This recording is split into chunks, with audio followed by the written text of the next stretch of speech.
All right. Good afternoon to those of you on the East Coast. Good morning to those of you on the West Coast. I'm your host, Brandon Troy, also co-creator of Movers and Shakers Unlimited. Thanks so much for joining us wherever you're watching from.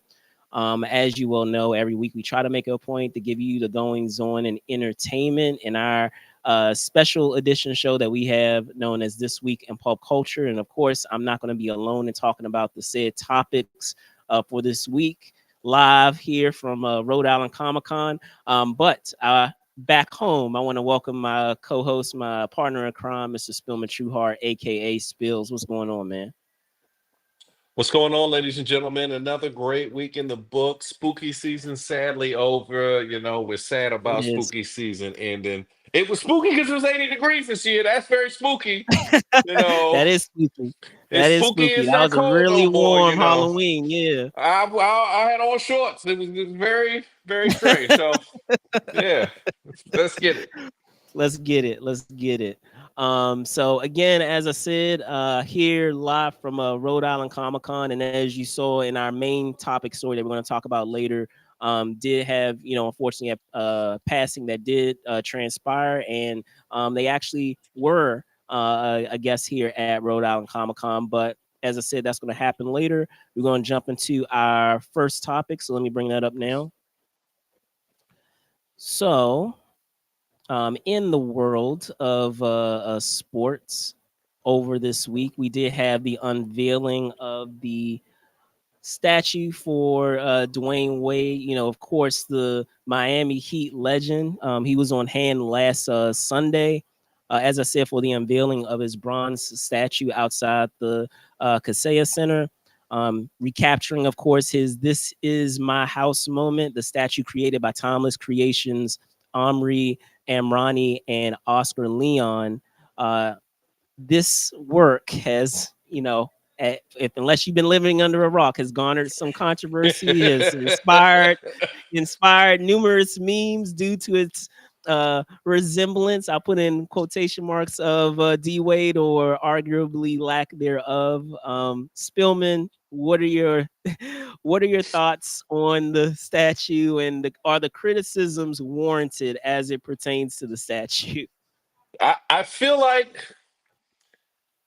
this is not fair for the statue because they are comparing the statues to like old Roman statues. Like we know what the old Roman emperors look like. So I get that we're comparing things, and it's like these look like they're very photorealistic and blah blah blah. But we don't know how the people used to look. We don't know if those are photorealistic truly. We know that they look like people. Who the people are that they look like, I don't know. I feel like this statue is a little bit. I feel like he looks like someone else. I would say he maybe looks, the statue looks more like Eddie House or somebody like that. I think it might look like that. I don't think it looks like D Wade. What do you think it looks like, D Wade, Brandon? I don't know, man. Like there's so many different things. Let me first start with some of the memes. I'm gonna put some of these memes up here. Let's get it. Uh, so and your internet, I Yeah. swear, internet is undefeated. We had this meme, of course, of D Wade with his wife Gabrielle Union, of course. But we have some other ones here. Some iconic moments that he had with the Heat, with LeBron and with Bosch here. And then we also have the Mortal Oh Kombat. yeah, This one got me. that This one's one got me. amazing. The statue That's of Mortal amazing. Kombat. That was uh let me see. Here's another one. They The got him in Power Rangers Zordon.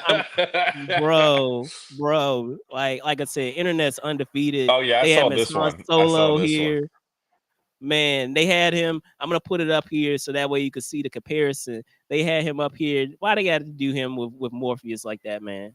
That's That's not crazy. right. Why That's they have to crazy. do him with Morpheus? Let me see if I can get these two side by side so we could check it out. But Oh, like it's so wrong, so wrong that they had to do this to Morpheus like that. Why they have to compare it to Morpheus? And the same even goes. This is another one that got me. This is a real deep cut with the Wiz, oh yeah, they bro. did turn him into Nipsey. They turned him into So my main man, Nipsey. I'm just saying, like, here's my thing. From what I understand, when it comes to this story, there was a lot of preparation that went into the creation of this statue, and from what I understand, also when it comes to this statue, that Wade was heavily involved in the process of it being, done. And he was there every step of the way, from what I understand, of it being put together. So I will say this. I will say this. We are poo-pooing this, but have you seen the statue that the Commanders put up 2 years ago of Sean Taylor, and it was just like stuff they had picked up from in the back, like it was like a yeah, man. It looked like a display at yeah. the mall. It was very disrespectful. But You here's my know. thing. I'm just saying, like, statues are forever, Hmm. and to have it Well, not forever. to have it like this, and I'm just saying, I feel bad for him because, like, of course, as someone who played, a sport that you love, you want to have your statue in front of, the place that you play professionally, to commemorate, your career. Of course, that's an incredible honor, right? But the statue, like, you It can't, doesn't look right. It it doesn't don't look look right. right.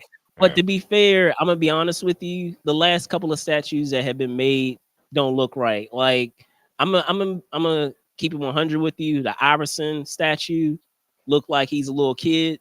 It don't look Yeah. like Iverson. Um, and the Kobe one is okay, but I Yeah, it feel wasn't like that it could great. have It been better. wasn't that great now. So, because I mean, even the Shaq one is great. Shaq one Hmm. is really good. So, But I feel I like don't know how I Shaq has feel. got a cartoonable face in the way, like, because Shaq's features somehow are so prominent that it's easy to make it. Like D Wade and these people, I they're guess, just kind but of like, generic faces. So it's just like, I don't know. Like I said, statues are forever, and you know, to be fair, as I said, D Wade was a part of the entire process, so it's not like people can say, "Oh, he, was not aware of how it looked." He was aware of how it looked, and he still, gave a thumbs up and allowed the process to continue, through that entire process of them getting the statue made. So, I got a but I question for will, you now. yes, yes. Is he the greatest Heat of all time? Hmm. I'm gonna have to say yes, and here's the reason why. Because before Wade, I would have said, your most iconic Heat players, even though they didn't spend their entire career with the Heat, would Hmm. be Tim Hardaway and Alonzo Yeah. Mourning. But that's my Yeah. era. Again, that's not fair. It's my era. But even though they didn't start their careers with the Heat, they That's who you think had of. iconic Yeah. careers. That's who you think of when you think of the Heat, especially those battles that they had with the Bulls. So if it wasn't for Dwayne Wade, it would have been those two, like, neck and neck. But Hold on. I mean, you can't you Hold on. can't deny. I mean, you There's can't one guy. deny the championship. There's there's Who's there's one guy you might want to put in there too. You know, there's one Oh guy my gosh! Don't who, don't don't do the don't do the you don't know, do the LeBron thing, not. bro. I Don't do the mean, LeBron thing. Let's not do that. Let's not do that, I mean, because he won a championship. Let's do he this, won since we're back-to-back doing it. Hold on, championships hold on. and Let's do arguably one this. of the greatest finals Let's moments of do all this though. time. Hold on. Let's Hmm. do this. Hmm. Hmm. Since we're gonna reflect on that. Did Hmm. Wade win a championship before LeBron? Without He LeBron, did. He did win one without LeBron, but he wouldn't have won if the memory three serves? the last two without LeBron also. So But LeBron wouldn't have won it without Wade. So I mean, he did win it without Wade. He won it two more times without Wade. I feel after the like fact, he had to learn how to win. there's only one person we have with this argument that's only won with one person. Other people win with other people, but there's only one person need their best friend with them. It's like Don't Giannis do that. Don't do that, because the and Cleveland championship, he didn't do that by himself. no one wins Kyrie the helped championship by out. themselves. I'm No just one saying. does. I'm But just he's saying. He had he's a he's a great really heat. big number He's a two. great heat. But he was robbing in them heat in them championships they won. the second go round. He was definitely Batman the first one he won. I give him Batman. Shaq wasn't Yes. Batman then. He was Batman. Nope. Shaq is He on was his not. coattails. He Yes. Shaq Yes. Shaq is definitely Robin. So I don't know, but LeBron James might be up there. He's Oh gonna my get a statue gosh. too. We'll How be here how in a did few us years. how did our conversation on one player Yeah, I make did our that. way back to LeBron James? Okay, I'm not gonna go down this rabbit hole because you already know where I stand on that. I'm not That's gonna right, do ladies that. and I'm not gentlemen. gonna do that. I'm That's gonna right, ladies and focus gentlemen. us in. I'm gonna focus us in. So Hmm. Hmm. again, congratulations to Dwayne Wade. Having a statue and being commemorated. As I said, though, still unfortunate what the end result was. Oh yeah, this I is a don't weird know if they'll statue ever for get sure. around to edit it, a bit, but I have to say the memes have been undefeated. So switching gears, we're gonna go into film and TV, and we did have a couple of things that were of interest that I wanted to put up. So give me 1 second. The first part of it that I had here that I wanted to discuss was regarding the House of the Dead reboot apparently that's being made by none other than Paul W.S. Anderson. Just to give you some background details about it, this was in an exclusive from Deadline this past Thursday. And as I said, word came that the 1996 shooter game, for those of you that were around at that time, known as House of the Dead, would be rebooted by filmmaker Paul W.S. Anderson. Now, if that name doesn't sound familiar to you, it should, because he's done a number of live action video game adaptations and brought them to the big screen. Of course, we have Mortal Kombat from the 90s. Um, uh, Favorite of mine as a kid, and it's still still a favorite that I've enjoyed, and I always harken back to when people talk about video game adaptations that are decent to good. Same goes for Resident Evil. Even though that we've had some installments that were I felt like they were diminishing returns as we were continuing through that franchise. I still the first two installments are fun. So, I always give credit, where credit's due when we're talking about Mortal Kombat and those first two entries in the Resident Evil franchise. Now, continuing on with the story, he being Anderson, he will be writing and directing the film adaptation, and he was quoted as revealing that he's going to be taking inspiration from the third installment of the House of the Dead video game franchise, which deals with a woman named Lisa Rogan who's attempting to rescue her father, and will also deal with Daniel Curian, who is the son of the man who causes the mutant outbreak that is that sends the whole story, into action. So he, as I said, will be writing and directing, and he's going to be joined by his producing partner, who will pitch the project with plans to have the production go to commence in mid to late 2025. Smillman, are you excited about this House of the Dead reboot? This is an interesting reboot. I'd like to see what they do with it. I'm a little zombied out, but zombies are a thing that captures the zeitgeist, and people get real interested in it. And we'll see. Um, I wonder, if I'll have. I haven't gone the next generation yet because I'm lazy. I'm lazy, ladies and gentlemen. Don't judge me. Don't not call me a gamer. Because people with their opinions about you, like, what? You don't have the most current generation. It's like, I got other things. I've got other coals and other fires, my friend. I can still be Yes. a gamer. I'm not a casual. Yes. I'm not a Yeah. casual. So, yeah, I'm interested in it. It'll be pretty cool, probably.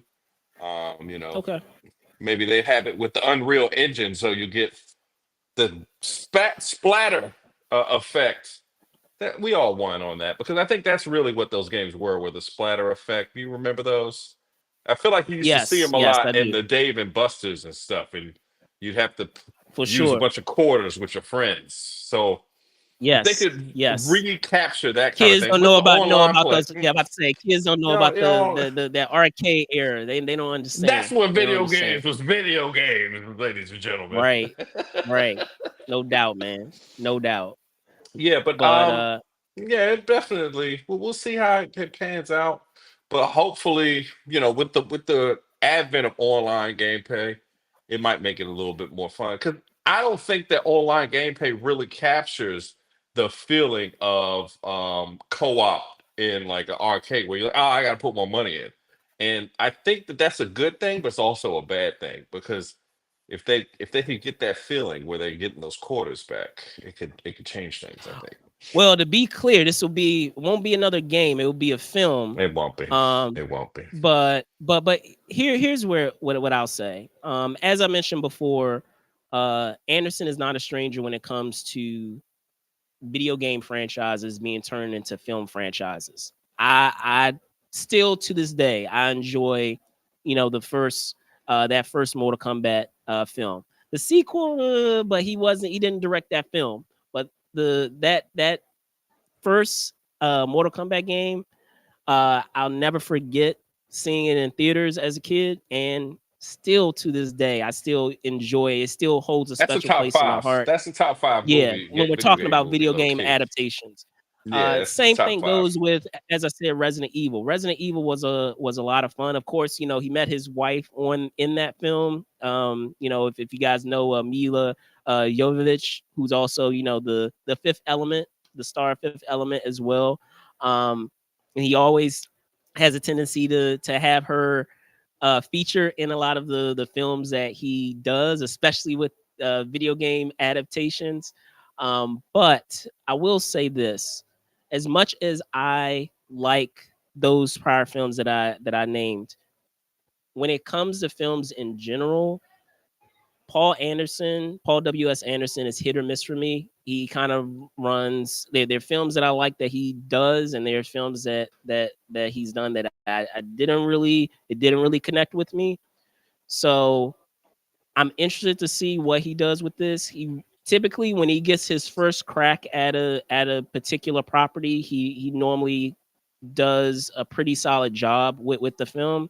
My only concern is if it is successful, when he moves into sequels, his sequels tend not to be, at least in my opinion, his sequels tend not to be as good as that original film that he does.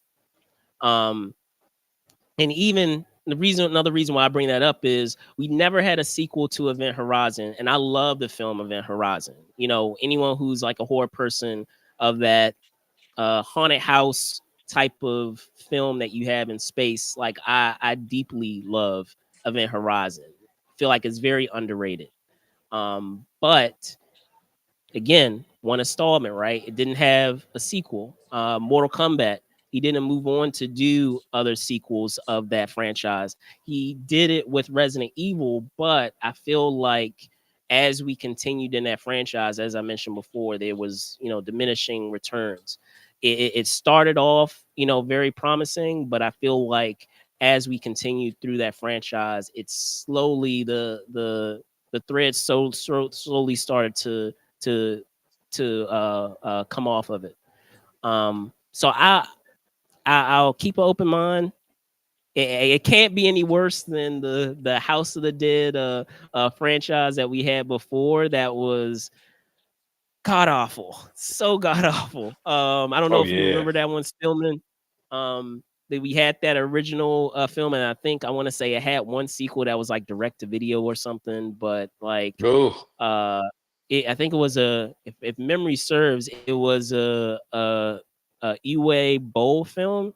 Who, if anyone is a film aficionado, knows that when it comes to films that have been helmed by that gentleman, a lot of times it has not turned out very well.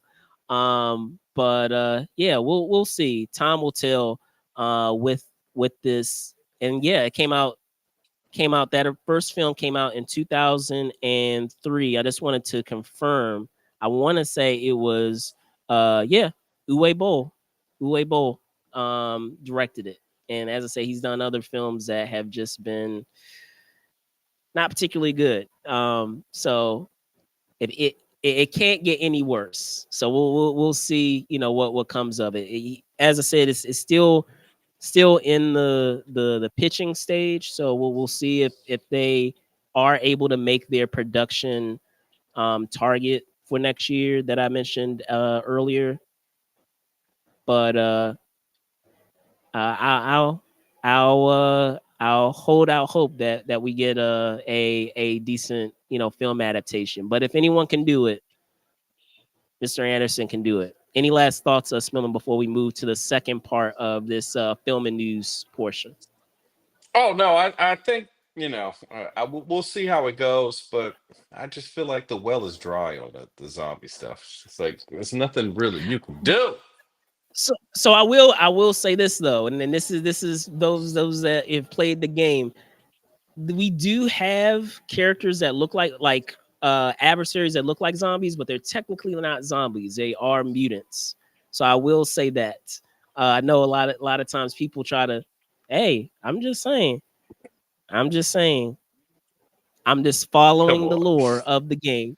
But moving on, sure, The second sure. part that I wanted to talk about, the second part that I wanted to talk about is surrounding a scary movie. The Oh scary movie yeah. uh horror comedy franchise. So They're let me go into back. let me go into some details about that. So a few days ago, Marlon Wayans shared on his IG that a return to the scary movie franchise was a go. Though his post didn't go into too many specifics, thanks to an exclusive from Deadline, we have some more details. So according to the outlet's article, the new scary movie will shoot next year for a theatrical release with the Wayans and Rick Alvarez writing and producing the movie, respectively. Miramax will be the studio behind the franchise, and Paramount Pictures will be releasing the comedy worldwide. Now, for those of you out there who are old enough to remember, the Scary Movie franchise was developed originally by Marlon Wayans, Sean Wayans, and Keenan Ivory Wayans. And Keenan Ivory Wayans wrote and directed the first two installments, while Marlon Wayans and Sean Wayans wrote and starred in the first two films. I'm going to take it a step further. Before the days of Deadpool's irreverent humor, of course, that we've come to enjoy, and Jordan Peele's impact on the horror genre, this franchise during the early 2000s grossed north of 896 million worldwide through 5 entries.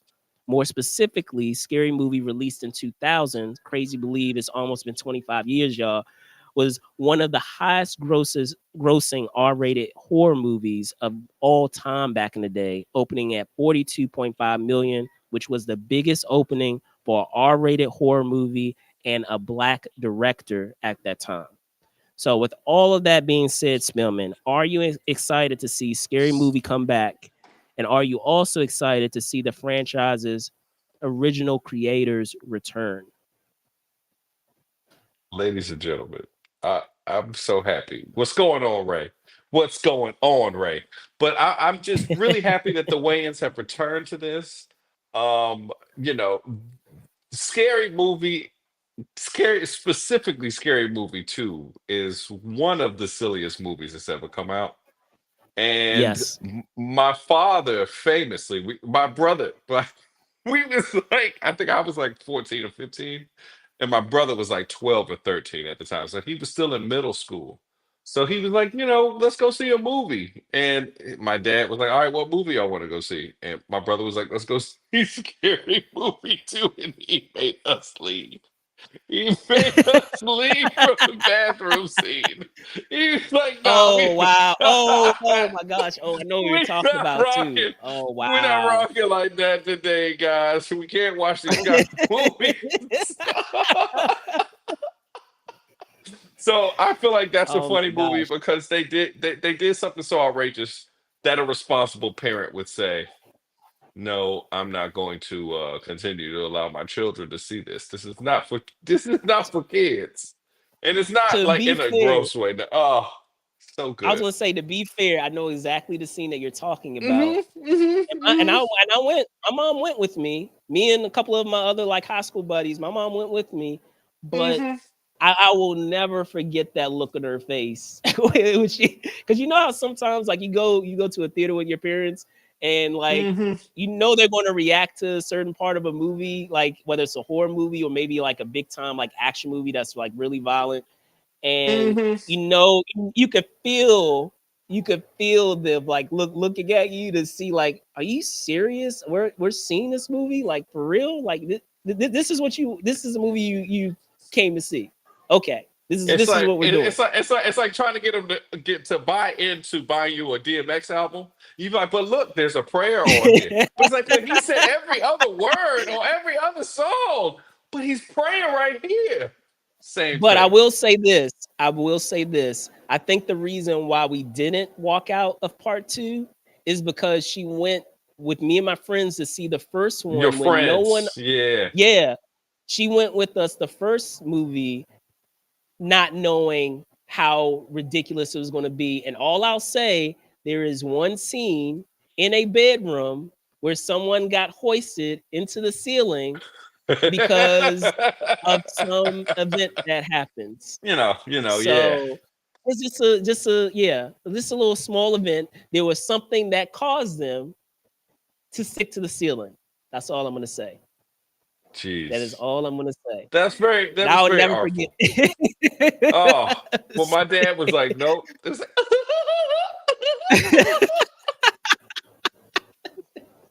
so so good. And the so thing that's yeah, craziest no. about Scary Movie, the mash for Scary Movie, I feel like is more famous. It's more famous for Scary Movie to me than it is for Scream. To me, I feel like they might have been more successful with the Scream movies. I don't know. Like I don't you know, couldn't man. have. I'll say this. I don't think you could have had those scenes Yeah, for without sure. people being deeply familiar with those moments from from those films. Like the moment that I'm talking about, moment from the That was first from the first the scene. first Yeah, Scream. The scene that you're talking about is the opener for Scream 2 with Jada yeah, Pinkett. Like yeah, like you wouldn't be able to really follow it as much without yeah. being That's true. intimately But I'm just aware saying, of those scenes from that film. yeah, So, no, it's still crazy. but no, I get My you though. father That's was that's pissed off hilarious. that day. He's like, I can't believe we were going to, they was going to go to the movie theater to do this. And it I just was like, and oh, it it's just and so funny. yeah, And I think your mom it didn't just want to embarrass you too. She's like, I can't embarrass him in front of his high school friends. But it was just me, my siblings, and my dad. So he was like, nope, I'm not doing this today. well, Oh, no, I feel like she knew what she was getting into because she saw the first film with us and remembered all the ridiculous things that happened in the first film that we were like, wow, they did that? They got they away did with it. doing Yeah. that? I mean, even with the if we're going a step further, I mean, they set the tone in the first film with Carmen Electra with the knife and the what is it? Yeah. The saline bag. The The saline. bag of saline. The bag of saline. That's what we're gonna say. That was the Saline opener. bag. That was the Yeah. opener in the first film. Yeah. So like after that, I feel like they set the tone. Like, okay, we letting you know this is what you in for. But I mean, even in that second film, there's so many hilarious things that they managed to like connect, even with what they were spoofing from what was it, The Haunting, um, with Hmm. the house and like the doorknob or the GPS GPS in the car. Yeah. Like, it's, That shit I was can just go crazy. on and on. But It was just I'm so happy crazy. to see. I'm happy to see. As crazy as I said that it's almost been 25 years since the first installment. Happy to see that the franchise is coming back. I feel like there's enough new stuff in horror that is spoofable Oh that people yeah. will recognize. And on top of that too, I'm happy to see that they're bringing the original creators back, and that it's not a matter of, oh, we're going to bring this back, but forget about the people who originally created it. We're going We're to gonna bring our paint by own. the We're going to bring numbers. another. We're going to bring our own team on. No, you bring back the people who made it successful. So That's I'm right. happy to see that all of them are coming back, and excited to see what they do with it. As I said, they are, as I said within the story, that they are planning on shooting next year. I believe I said for that installment. Let me just confirm that from what I was talking about. But yes, yeah. They're planning on shooting that. But any last thoughts before we get into the main event on the main event I topic? just want to say that quiet as it's kept, the Wayans And what's brothers are up, Ray? I don't the know. I know. I reply back, but go ahead, Spill. but quiet as it's kept, the Wayans brothers and this Keenan and all of them, they are the new Mel Brooks. They really do social commentary well and parody, and there's not really anyone Yes, else in the game that's close to them. It's for nobody sure. close to them. Like so, it's going to be a great movie. I assume so. We'll see. We'll see. We'll see indeed. All right. So the main topic that I wanted to get into, guys, you guys see it here in the background. Unfortunately, we did have a passing that happened over the course of this past week. So last Sunday, news made its way to the New York Times that actor David Harris, star, of course, of the 1979 cult classic film The Warriors, passed away due to cancer. Um, Being revealed by his daughter Davina Harris, the actor passed away in his New York City home. He was 75. Now, as I mentioned just a moment ago, widely known, of course, for his portrayal of the gang member Cochise, a character who, of course, had like a unique fashion sense, highlighted with his turquoise necklace and headband. However, what I feel doesn't folks don't really credit David Harris for is that he was very much a journeyman across the big screen and the small screen, acting throughout a number of projects through the 80s, the 90s, and the 2000s. Just to give you a hint of that extensive filmography. He was in 1980s Brubaker, 1984 is A Soldier Story, 1980s Quicksilver, and of course 2015's James White. He also featured in episodes of Law and Order SVU, NYPD Blue, ER, Profiler, Mike Hammer, Private Eye, just to name a few. Spillman, what are your thoughts on the passing of Mr. Harris? I think he was a great actor. I really liked a lot of the projects he was in. Specifically, I loved him in the classic Warriors movie. I feel like he was one of the better Warriors. I was very happy to see what he did with the movie. I've seen some of the appearances he's made over the years. It seems like you've had a little bit more of a connection to him. What would you say your connection was over the years? Because I don't really have as much connection as it sounds like you through the Comic Con community. So, Yeah, um, yeah, yeah. So, I mean, I wanted to reflect on that because a few years back, he actually was on hand here. I'm here live at Rhode Island Comic Con now, and he was a guest at Rhode Island Comic Con a few years back because they had a lot of the cast members of the Warriors on hand, of which, of course, he is one. And he was very, gracious in the brief time that I had to, chat with him. And as I said, over the years, I've had an opportunity. A lot of times, when you appreciate someone's work in one project, and you only recognize them in one project, there's a tendency. I don't know if you do this, Spillman, but I know I do, and maybe others out there do.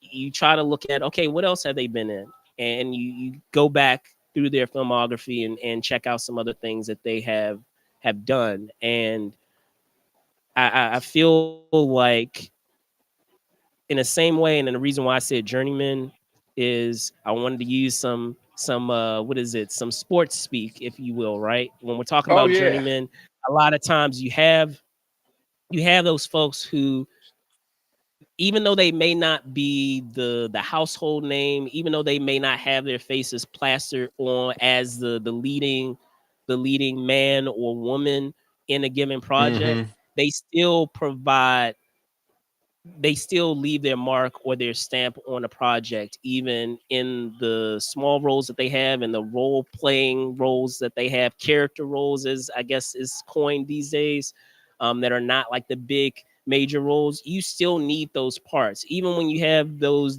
leading actors and actresses. You still need those supporting characters that help bring those projects to life. And he was very much that type of actor who, even though he may not have been, the lead person in the parts that he, has been, he has provided his talents to, and of course, within the industry is appreciated, because otherwise he wouldn't have an opportunity across various decades to be able to be in so many projects, to show that versatility, as I said, through the 80s, through the 90s, and even into the 2000s. You're not going to keep getting hired in the in industry as an actor if people, don't appreciate your work and are continuing to ask you to be a part of their projects. So I wanted to, be able to have a space to be able to appreciate that, to reflect on that. And I felt that I was feeling, because as I said, I'm at Rhode Island Comic Con now, and he, was here not too long ago, a few years back. So, For but sure. So, you know, from my recollections of the movie The Warriors, I think that he was one of the more speaking parts of the actual he was, Warriors he characters. was, So yeah, I think he also was one of the ones that had the moral dilemma with a lot of the things and choices they were making. So I feel like, and and if you read what the book actually was, they did adapt it to make it a bit more palatable for a large audience rather than what some of the stuff that goes on in the book, which they generally do in movies. But it's good to see that he portrayed his character so well, and it did lead to him having a fulfilling career as a working actor. Um, for and sure. just really sad to see a guy go. Yeah. Yeah, as I said, 75. I mean, even in the context of today's climate, I know a lot of people will say, he lived a full life, but I mean, even with the science technology that we have, people are living longer and longer. So it's still a bummer to see, that he passed away in his 70s, because I mean, we're having folks that are, living up through their 90s and into their hundreds these days. So Hmm. uh but again, shout out to David Harris. Fortunately, passing away at 75, but Oh yeah, Ray. It was enjoyed a lot of adapted stuff from in a your career, book. man. Everything starts out as a book, Ray. Remember that. That's how you make your money. You write some stuff down, and then they be like, "Oh, this is pretty interesting. Expand upon it." Then you write some more stuff down. They're like, we want to adapt your product into a movie," and then they make it into a movie, and then they make that into another movie. Then they make T-shirts, and that's when you start merchandising, And ladies to and be gentlemen. specific, yes, a 1965 novel from Sol Uric. Sol Uric. But yes, Hmm. it was based on a novel, right? But that is going to do it for our show. Um, I want to thank you guys, as always, for tuning in, whether you're tuning in now or after the fact. Before I go, of course, I'm going to punt it over to my co-host, Mr. Spillman Trueheart, aka Spills. Can you tell folks where they can find you, sir? What's up, ladies and gentlemen? You can catch me on Instagram at Truly Spill. It is Community Day weekend. I mean, Community Battle Week on Pokemon Go. I'm a big Pokemon goer, and I will give you guys my code really quickly.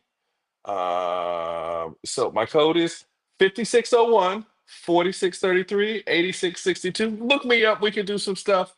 We can catch them all. Back to you, Brandon. You muted yourself, buddy. He muted himself. He's so gobsmacked. He muted himself and no one Ah, can there you hear go. him. I'll say, yeah, go Ah, ahead. If you want to play some Pokemon with Spillman, have at that's it. right. But That's right. again, I want to thank Spillman for hopping on for this edition of This Week in Pop Culture. Once again, I'm your host, Brandon Choi, also co-creator of Movers and Shakers Unlimited. You can find me at Brandon Choi ENT on Twitter or X. I'll give the new iteration X, as people call it. I guess that is the new coin term.